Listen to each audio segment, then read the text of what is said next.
ako.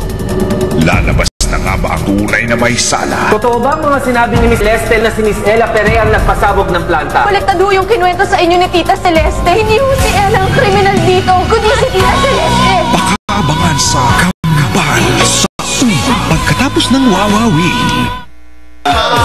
We want to know, did you guys enjoy today?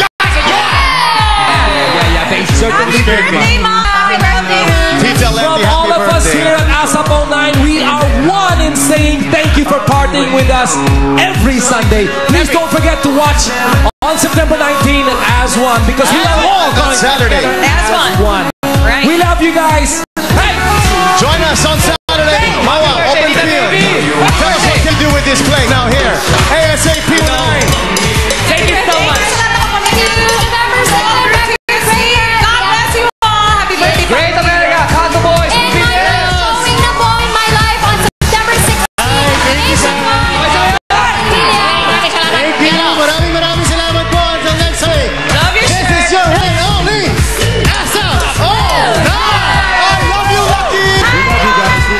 No, Maria. I love you, Lucky. No, Maria. You go, girl. Hi, November 7. Happy birthday. Coliseum. Hi, Palos. I've been a good girl, Mom. Yes, yeah. We hope you guys enjoyed because we enjoyed. Programang ito ay